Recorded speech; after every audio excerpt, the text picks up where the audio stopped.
Capítulo 799. Burgo Norte, Catedral do Santo Samuel. Assim que Klein entrou no salão principal de orações, usou os pontos de luz que brilhavam na parte de trás do altar para examinar os arredores, observando todos os crentes lá dentro. De relance, Klein rapidamente travou um alvo. Ele seguiu o corredor e avançou sem mostrar nenhum sinal anormal. Na primeira fila estava um velho vestindo uma túnica preta de clérigo, mas exalava uma aura fria. Seu rosto estava pálido e seu cabelo estava murcho e amarelo. Ele tinha os olhos bem fechados enquanto orava com grande concentração. Ele era um dos guardiões que Klein já havia percebido. Seu turno geralmente é na sexta-feira. Klein não se aproximou dele e, em vez disso, sentou-se a 2 bancos de distância dele.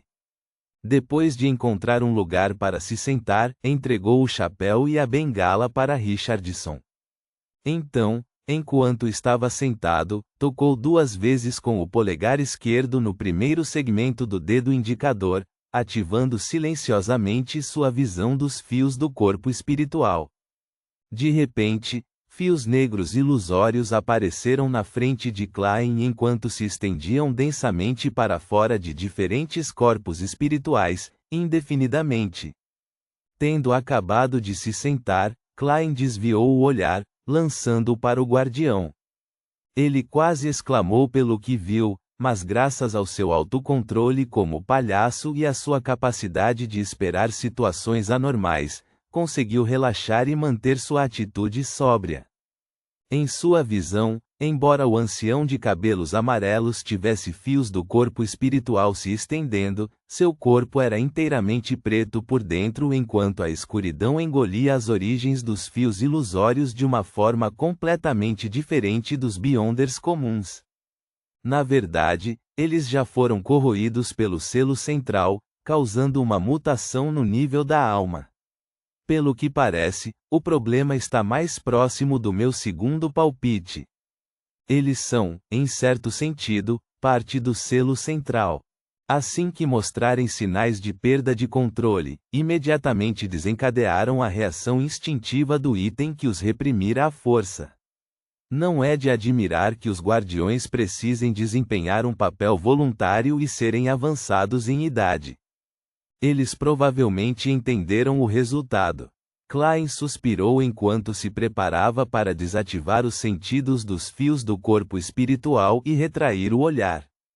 Neste momento, viu um par de olhos. Eles eram negros sem quaisquer emoções internas. Ao lado dos olhos havia rugas pronunciadas que se estendiam pouco a pouco, como se fossem distorcidos, estranhos símbolos misteriosos. Eles eram os olhos do guardião. Em algum momento, ele endireitou o corpo, virou-se e olhou fixamente para Duane Dantes. O couro cabeludo de Klein ficou instantaneamente dormente quando forçou um sorriso e acenou para ele como se fosse um encontro normal de olhares. O guardião moveu lentamente a cabeça em resposta. Então, Klein sentiu como se tivesse sido extraído do ambiente enquanto as coisas ficavam embaçadas antes de ficarem claras. Naquele instante, soube que havia sido puxado para um sonho.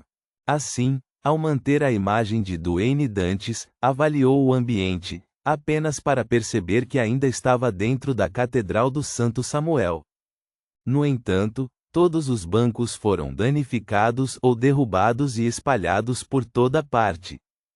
Parecia que havia sofrido um ataque. O altar à frente estava cheio de rachaduras e ervas daninhas. A espessa camada de poeira fazia parecer que estava em condições tão desoladas há muito tempo. O guardião de cabelos amarelos e murchos estava em frente à caixa de doações destruída, olhando friamente para Duane Dantes, que vestia preto. Ao ver Klein olhar, ele abriu a boca para revelar dentes brancos, afiados e irregulares. E esses dentes estavam incrustados com figuras borradas, indistintas e minúsculas. Eles tinham características faciais e membros completos, e suas expressões eram diferentes, mas estavam coloridas com a mesma dor, como se estivessem presos ali e incapazes de escapar. Grrrh, a garganta do guardião soltou um rosnado que soou como um animal enquanto suas costas se curvavam. Pela coluna e pela cintura, suas roupas inchavam enquanto 4 braços cobertos de vasos sanguíneos e sem pele cresciam. Logo depois disso, cresceram cabelos pretos e finos enquanto as pontas de seus dedos cresciam unhas afiadas com um som estridente. Em apenas 3 segundos, o guardião que parecia normal se transformou em um monstro de 8 pernas que se esparramou no chão. Parecia uma aranha que silenciosamente tece a sua teia durante a noite enquanto esperava sua presa, e também como um lobo negro deformado que causava um medo intenso no coração. Enquanto isso, 2 palmas gigantescas cheias de cabelos negros se estendiam para fora do altar desolado sem qualquer aviso. Elas pressionaram os lados enquanto o gás negro se condensava em tentáculos escorregadios que se estendiam em todas as direções. Logo, encheram todo o salão de orações.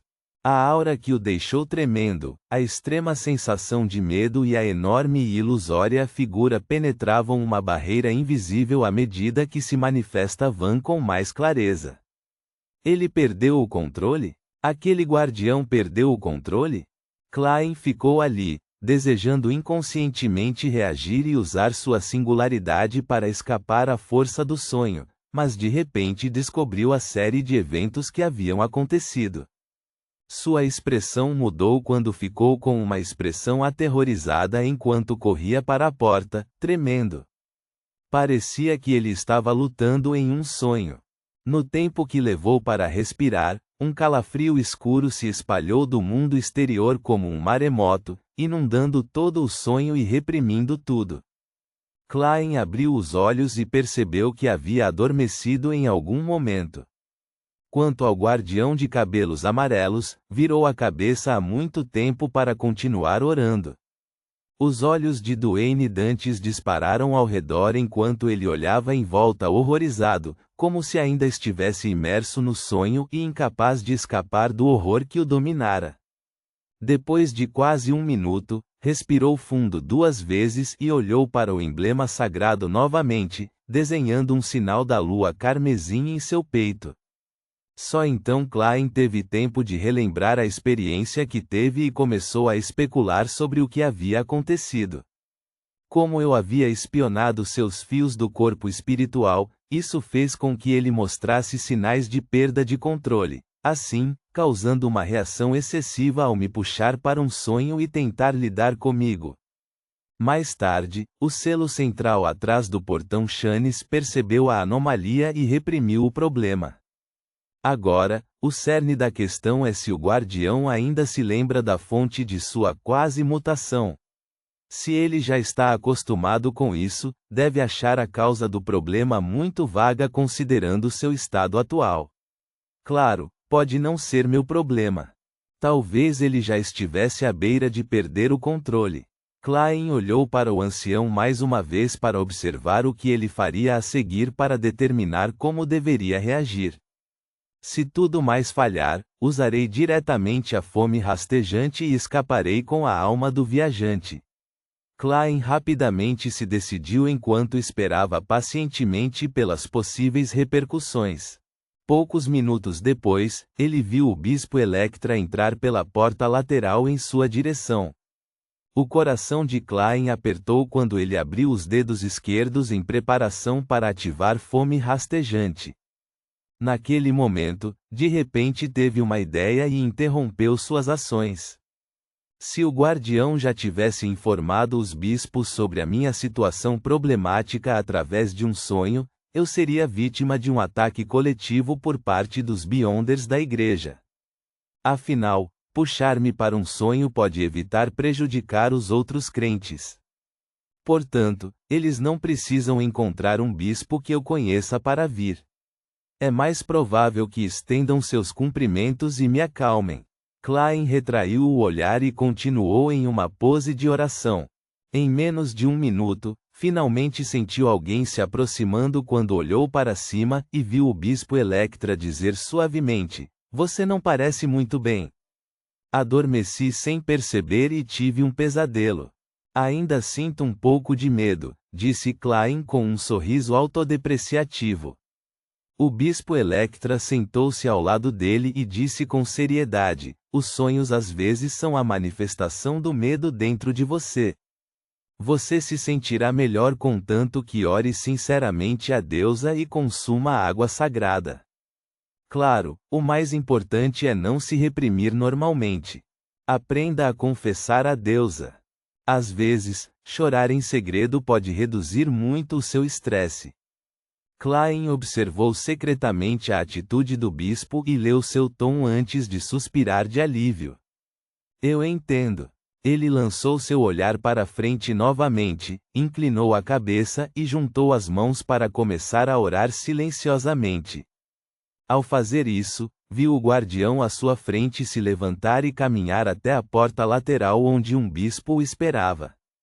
Ufa! Klein exalou silenciosamente enquanto realmente se tornava um com o ambiente sereno. De repente, ele ouviu uma voz que era sua, mas não era algo que ele pudesse controlar. "Você achou que o que fez foi bem escondido?" "Não. De jeito nenhum. Você esqueceu que tocou o artefato sagrado da deusa da noite eterna?" Ponto.